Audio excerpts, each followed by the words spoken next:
what is up, you guys? My name is Blitz version 1 and rolling right in number 5 or 4. What number is this? I don't know. I think it's 4. Yeah, it's 4. Is it? Shit, why do I not remember what episode this is?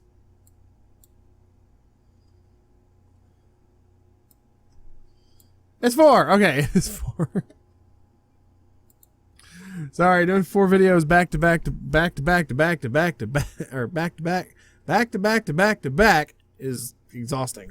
I'm almost out of water too, so after this one I'll probably take a little bit of a air break because it gets really warm in this office. I apologize for getting away from the mic on that, but woo! That's a little kick, just boost me in overdrive. All right, we're going back to TechZone because I saw this pop up, I think yesterday. I saw it looked cool, so I figured why the hell not. So this is unusual weapons that you haven't seen yet, hopefully.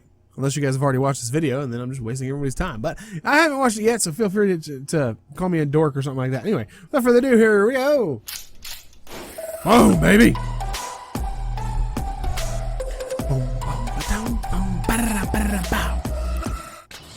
Guns go. Movie fans will probably recognize this unusual pistol. Yeah. It appeared in Deadpool 2, Resident Evil The Final Chapter, and Spectre.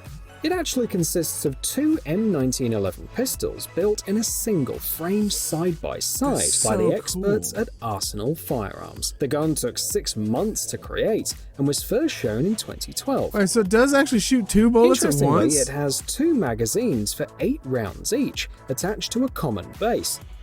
The gun is offered for 38 Super and 45 ACP ammo. God, the pistol weighs 4.2 pounds without ammunition. The pistol not only looks great, but also poses a challenge to pros.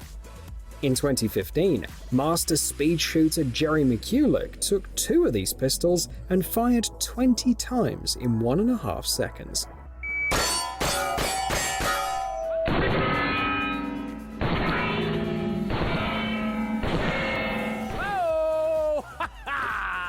Damn. Hungarian experts are not that far behind. Cool. They've created a large caliber sniper rifle that fits in a hunting backpack. The key feature is the bullpup arrangement and cutting-edge technology that allows you to shoot without worrying about recoil.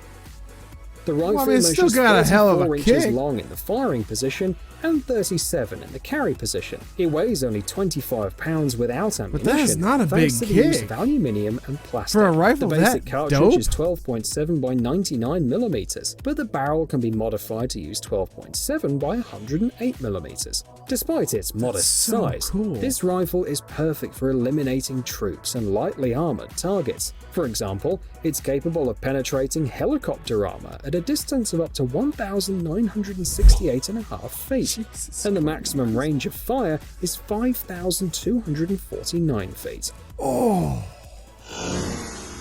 that's so fucking cool. Look at how the entire barrel slides in the frame. In 2002, the Alliant Tech Systems team in the United States won a contract to develop a weapon. Yeah. They wanted to create an assault rifle that was lighter and more reliable than the M16. In the end, the US branch of the German company Heckler & Koch was involved in the project, and the result is on your screen. It's really close. The gun makers used the German HK G36 rifle as a basis. It uses 5.56 by 45mm NATO cartridges and comes with 30-round box magazines and 100-round drum magazines. The active use of plastics reduced the weight of the rifle, and one of the prototypes had a weight of 5.7 pounds. Damn. The rifle is also modular. For example, it was possible to choose between 3 quick-change barrels and several buttstocks. Serial production was planned for 2006, but due to various reasons, the XM8 program was discontinued in 2005. However, the XM8 rifle was adopted by the Royal Malaysian Navy for its Pascal Special Forces. Full auto, baby!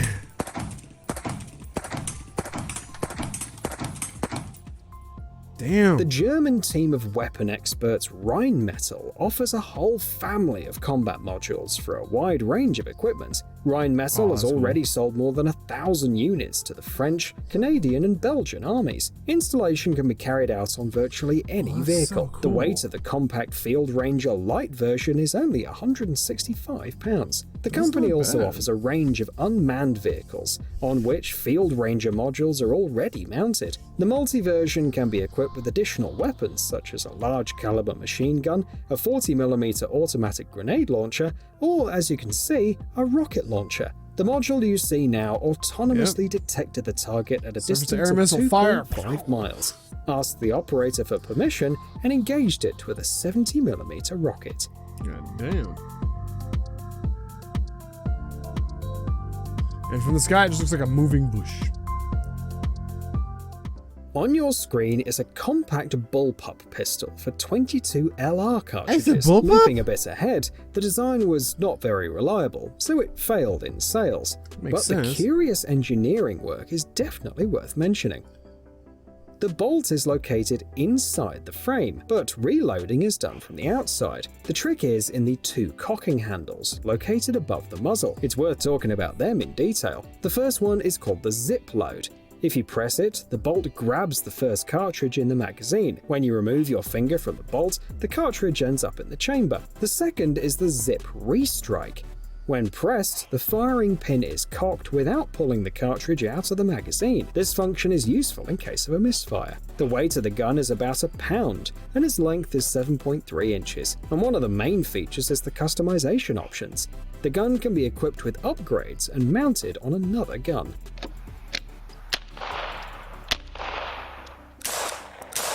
That's actually really cool.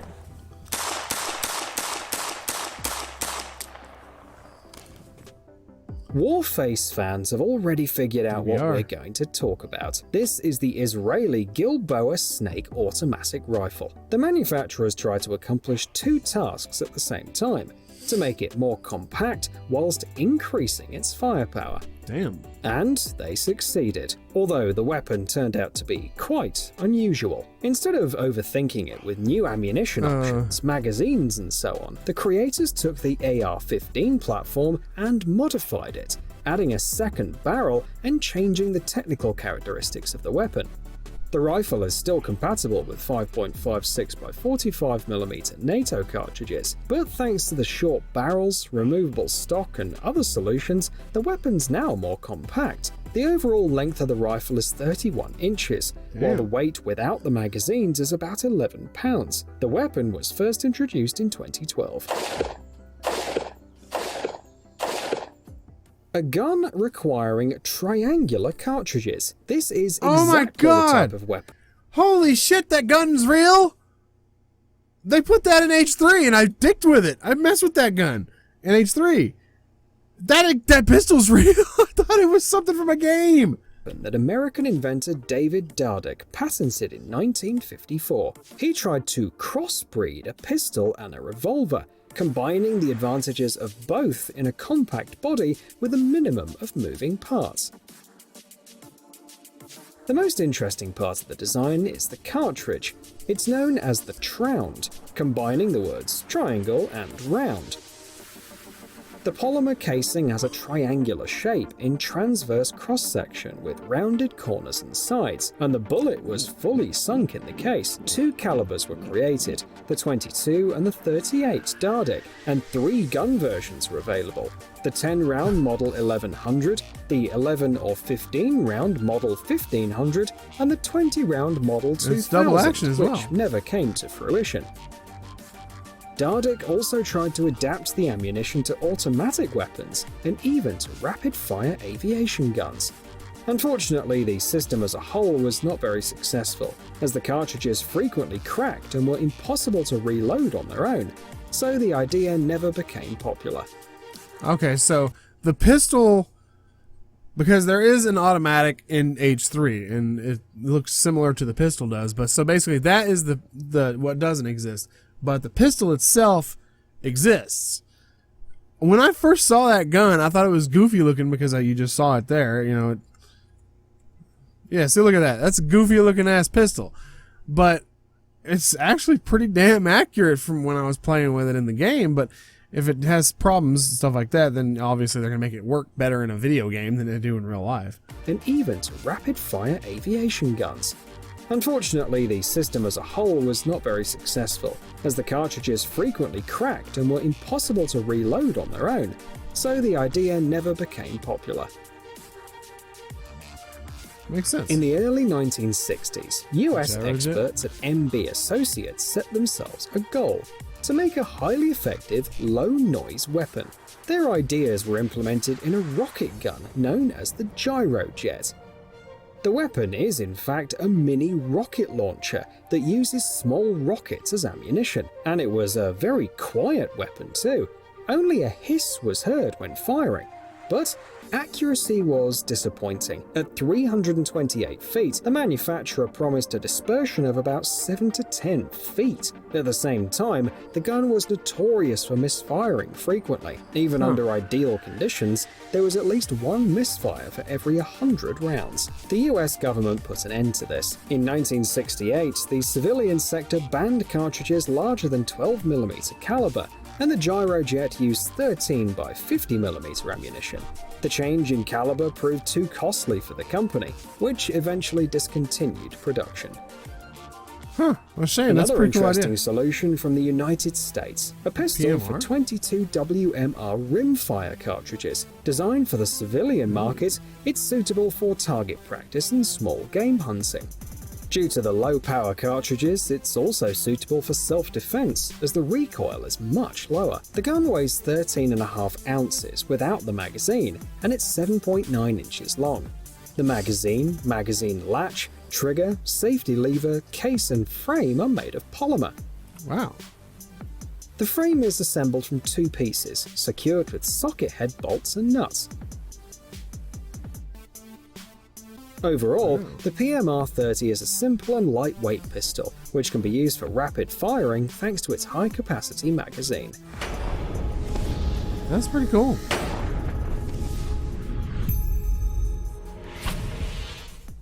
This is a Russian-made Shaklo. large-caliber ASH12 assault rifle. It was designed for the needs of the Russian Federal Security Service Special Forces, and is Look at the considered size an of that excellent fucking choice for suppressor. short and ultra-short distances.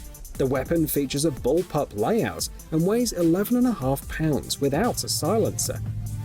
The rate of fire is 650 pounds per minute, and the effective range is 984 to 1,148 feet. It uses 12.7 by 55mm STS-130 cartridges, designed specifically for this rifle, with several bullet types to choose from. Oh yeah. The armor piercing version, for example, not only pierces through most armor vests, but it's also dangerous to some lightly armored vehicles. Damn. A version with integrated underbarrel grenade launcher is also available. The Good weapon has lord. been in production since 2010.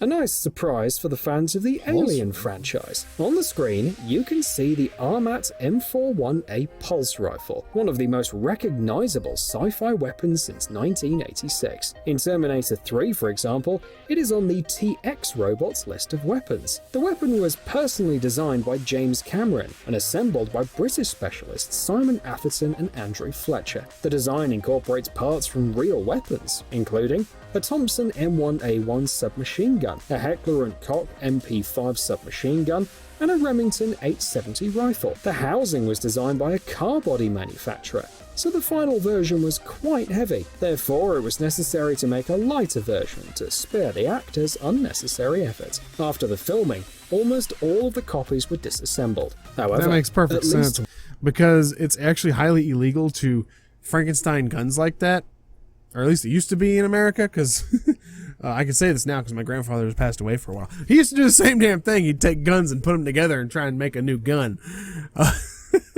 He had his own shop and everything. He did it all in secret and hush-hush because, again, it was illegal. He'd take literally guns from, he'd take a buttstock off this gun, he'd take a receiver out of this, he'd put this together, and he'd see if he can get them to fit together, and if they did, and if they see which bullets it would fire, and he was a nut. But again, this is all in the past. He's passed away. He's been passed away for a while now. Rest in peace, Pop. You're a great dude. But that's what he used to do. So it makes sense that when they were done with the film that they had to dismantle them all because you can't use them in real life because it's highly illegal. One rifle has survived to the present day and is on display at the Royal Armouries Museum in Leeds, UK. Makes sense. UK's got different gun laws. In addition, various replicas created by experts from all over the world can be found.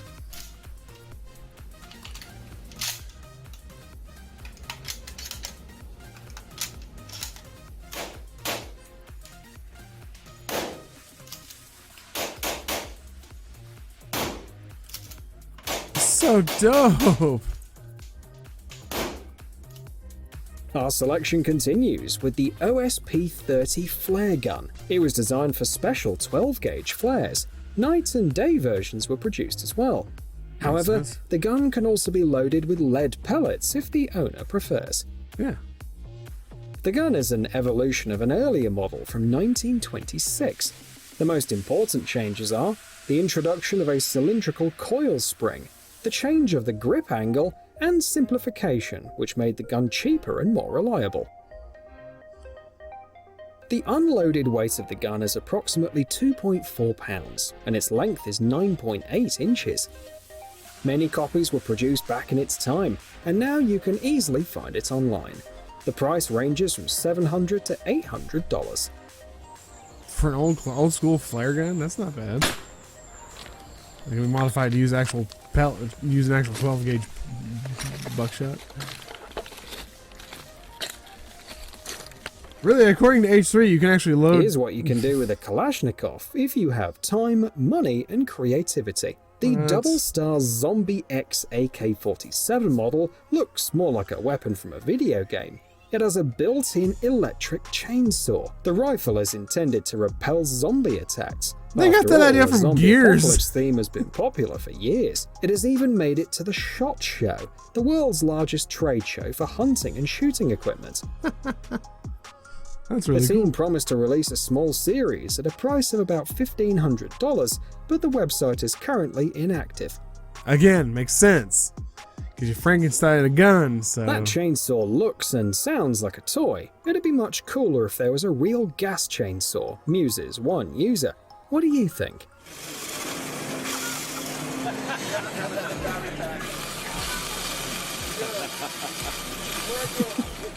That's pretty cool. Stop being lazy. It's time to use that brain of yours.